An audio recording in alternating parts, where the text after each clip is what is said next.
In this episode, guys, we're going to be talking about some of the most powerful and very best AI tools used for sales. The thing that I have to say when we talk about AI for sales is that talk about a full transformation of an entire process, industry, mindset, just the entire psychology and experience for sales, for me in particular, has completely transformed with artificial intelligence. And when I say that, I really mean pretty much 99% of it. And that last 1% where it's you connect with someone, you make a connection, you have to get them to trust you, and there's a contract, getting them to the close. I'm not seeing AI doing anything with that per se, unless it's some like self-checkout experience. But just generally speaking, for lead generation, for prospecting, for nurturing, for like real qualification and moving down that sales cycle, artificial intelligence has changed it. I can really quickly summarize, I think, the top 3 or 4 pieces of technology that have just changed my experience. One of them has been ChatGPT. So, copywriting, script writing, idea generation. It's a no-brainer to start in ChatGPT. Everyone should just grab a free account and just start to use that. The 4.0 model is a really good place to start. But if you want to elevate your experience a little bit more with AI from a writing perspective, the apps that I recommend are, number one is Ira from Dubb. We've spent a long time building that technology that is going to help you to improve your copywriting, generate scripts, come up with ideas. What's cool about Ira is that it allows you to add your AI profile. What is your tone? What is your call to action? What is the information about you and your profession and your company? What are some of the common objections that you receive from people? What are those really interesting sales-focused questions that you can preemptively answer so that the copy that gets generated is very specific for you, with your call to action and your booking link and your entire sales experience. So it's not going to be a generic experience. So I recommend that people check out Ira from Dubb. The next one that I think is worth mentioning is Jasper, which is a writing tool. Now, I would say that this is more for blog posts. One of the things that obviously we all should be doing is just generating copy. So if you are doing long form copy on your blog, you might want to check out Jasper. That's another one that's, I think, interesting. And then I would say there was another little tool that I started to use, which I don't think is perfect for sales, but it was a really interesting indicator to see what technology or what AI thinks is an AI-written piece versus a human-written piece, and that was Quillbots. And ironically enough, this is something that teachers are using. Teachers use this to figure out if the students are plagiarizing or if they're using AI to write their papers. So it's not a perfect fit because I don't think your prospects care if your copy is generated from AI. They just want good copy. But I think it was really interesting for me to learn, what AI thinks is AI. And what I learned from that is that the things that determine what is AI writing versus natural writing, human writing, is number one, is there a natural flow to the writing? Is there some sort of an arc where it says it's going to say something, it says it, and then it says what it said, as opposed to piecemeal information? And then the second thing, which I thought was really interesting, is repetitive words. So AI has a tendency to use a lot of repetitive words, whereas human beings might not necessarily do that, of course, unless they're like gaming the SEO system. So I would just say, in your writing, even if you are using AI, recommend that it use a natural writing style with a flow and then not too many repetitive words. That's that idea of just human writing. The third AI tool that I found really interesting that we started using today was Hemingway. Hemingway, I thought, was a really interesting tool because what Hemingway does is that it grades it based on the level, like the grade, right? So this was grade 12. This is for a 12th grader. Maybe that's too advanced. Maybe we want to dumb it down a little bit to a 9th grader or even a 7th grader. They say there's an old adage, if you know something, you should be able to communicate it clearly and quickly and in the level of a 5th grader. And that way everyone can understand it. If they're busy or distracted or if they have a bunch of things on their mind, it's done in a very palatable way. So Hemingway will literally grade your copywriting in a form that conveys to you that this is easy to understand. And then I'll just throw a fourth one in there, which I like. I use it every day, as Grammarly. It really is for typos and grammar, but sometimes it'll give you a sentence that you wrote and you can just change it on the fly, change the tone, change the vibe a little bit. And that just overall has improved my copywriting. So those are some of the tools that I recommend. Guys, I want to just bridge the gap for you really quick here because you might be thinking, well, he's talking a lot about copywriting, but This is the future of sales, guys. The days are gone where one salesperson can just load up a list and send a mass email and like go drive a bunch of sales. You can't knock on 1,000 doors. The only way a single salesperson can scale their activities is through content, is through video, is through the production of content like blogs and videos and social posts, because those are what you can do to reach a wider audience. That's what you can do to build a following, build your credibility, build your portfolio, because the days of sending massive emails, those are gone. Like that doesn't work anymore, guys. I can promise you, you could go do the research or even just try it for yourself. Buy a list and go blast something and you'll be disappointed. I promise you that. So this idea of being able to scale yourself up, being able to increase your own efforts, the only way to do that now is through content, through social selling, through video. And that's why we have this focus around the content production, because you can't just put junk out there anymore either, guys, because you're competing with all the creators and the marketers and all the other people that have been doing content creation for a long time. They've been doing that to stay elevated. And so you're immediately getting into this race where people have already been practicing this for years. So that's why creating compelling, high quality content is going to be really important for the salesperson. It's not just the marketing person's job anymore, guys. It's teamwork. Schmarketing is more real than ever before. And so I just want to answer that maybe thing that might be buzzing in your head. It's like, why are we talking about copy? If you're not thinking about copy, if you're not thinking about how to put yourself in front of 1,000 people at once and multiple ways to do that, then you got to change your school of thought here, guys, because that's the future of sales, is how do you replicate yourself and put yourself in front of as many prospects as possible.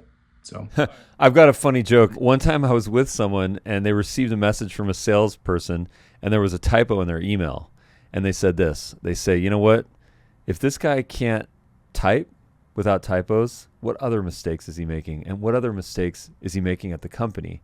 And what other mistakes does the product have? And he clicked the delete button.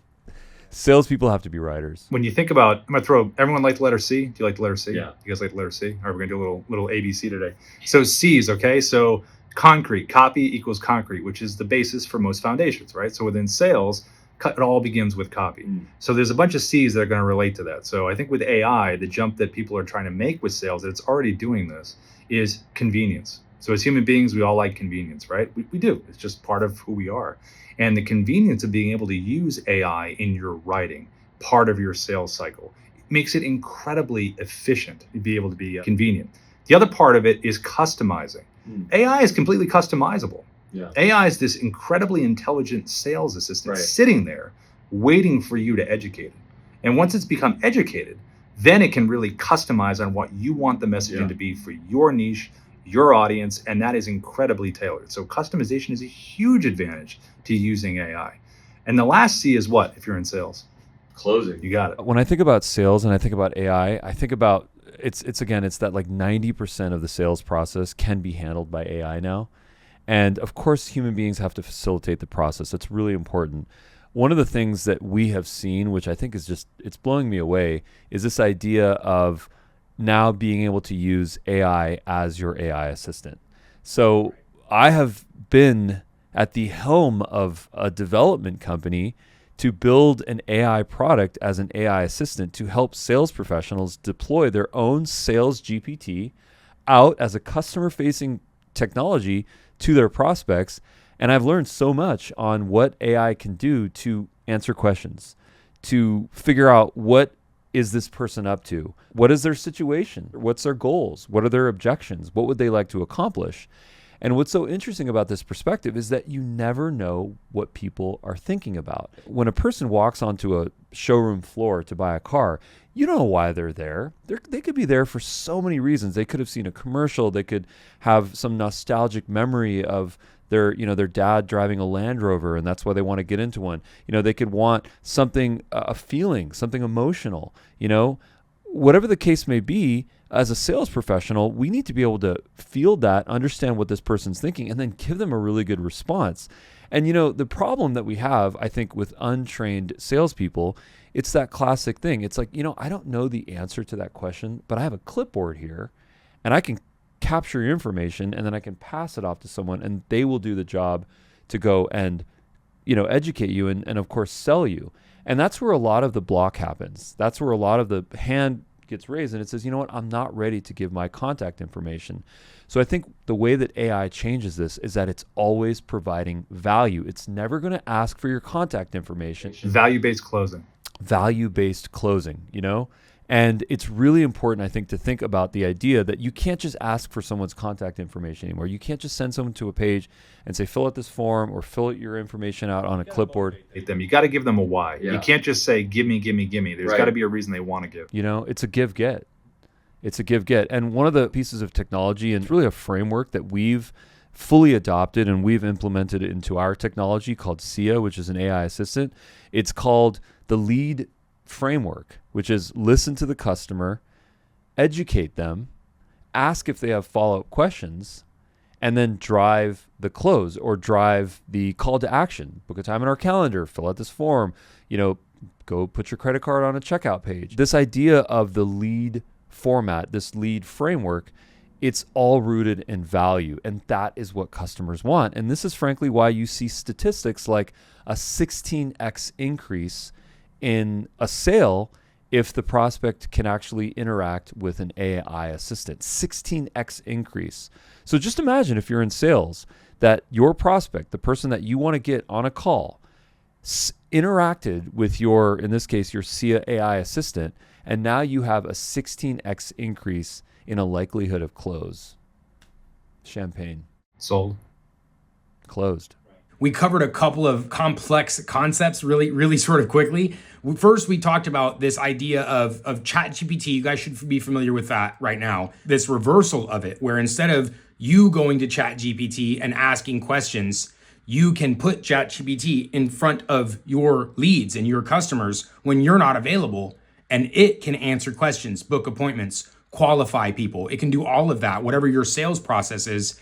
It can do that while you're asleep, while you're away, right? While it's midnight in a different part of the world or whatever.